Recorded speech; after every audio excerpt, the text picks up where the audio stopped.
Poor bridge resource management led to Boxship hitting a tall ship. This is from the Maritime Executive, and it was published on November the 2nd, 2025.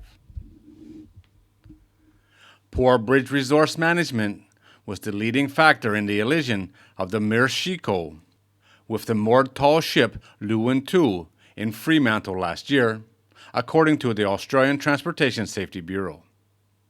In the early hours of August 30th, 2024, Mirshiko was entering Fremantle Harbor with two pilots on the bridge. Conditions were poor with heavy squalls. The primary pilot assigned to the transit was fatigued, so the backup pilot took charge during the master pilot exchange. The two pilots conversed casually in English during the transit in, while the rest of the bridge crew had separate conversations in another language. Winds were gusty, blowing up to 54 knots. The box ship took an escort of 4 assist tugs as it approached the harbor entrance. At about 6:10 a.m., as they entered the narrow entrance channel to the inter-harbor, southwesterly winds picked up to about 40 knots on the starboard quarter. The helmsman put the rudder over to 30 degrees to port in order to counter the force and maintain a heading of 0.38 degrees. But that was insignificant. Through 6:15, the pilot gave a series of orders to the tug escorts to steady the ship back to its intended course. Once this was accomplished, the helmsman put the rudder to starboard to steady up the last ordered course of 83 degrees, straight towards the pier. The pilot had forgotten to give the rudder order to turn to port, and the helmsman followed every instruction he had been given.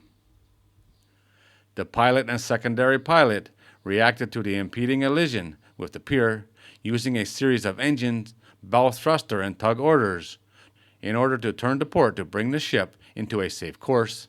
The helmsman continued to steer at a steady heading of 83 degrees, fighting their efforts. An attempt at an emergency stop was not fully successful, and at about 6:18, the starboard bow flare hit the STS Lewin II's rigging, demasting the tall ship. The Lewin's crew abandoned ship onto the pier just as the impact occurred, and 2 sustained minor injuries in the process. The ship's stern kept swinging towards the pier, and the pilots tried to kick it away using bow thruster and a head thrust. This was not successful, and a stack of containers on the ship's poop deck hit the roof of the Western Australia Maritime Museum. The hull made contact with the pier, resulting in a breach of about 6 feet long above the waterline. The ATSB found that poor bridge management resources contributed to the casualty. The bridge team did not actively monitor the rate of turn of the helm. They did not conduct proper error management through early challenge and response. And they did not share the same mental model of wheel over points for the transit. In addition, the secondary pilot was engaged in a phone conversation with dispatch at the time of the turn and was not monitoring the other pilot, so he was not available to catch the mistake. Several other lesser factors were at play. The 4th tug was being hooked up in the moments before the missed turn, which was later than planned, and this may have distracted the team with an unplanned event. The 40-knot squally conditions, which is outside normal operating parameters for Fremantle's tight harbor, also made the vessel hard to control in the minutes before the turn, adding to the team's workload. The risk of high winds were not considered prior to reaching the passage plan's abort point. A properly functioning bridge team requires that all members maintain a shared mental model to actively monitor the ship's progress.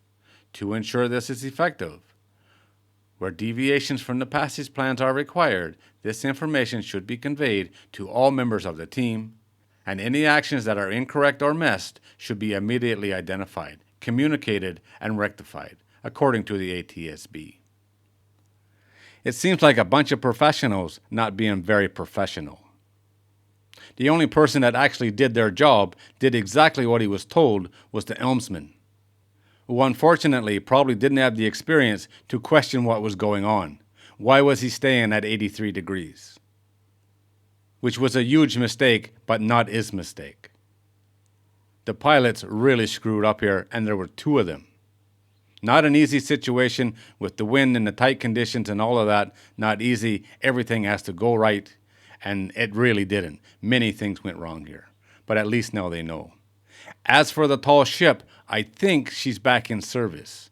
I haven't been able to find a story confirming it, but I did see pictures of her posted online the other day that said she was back in service.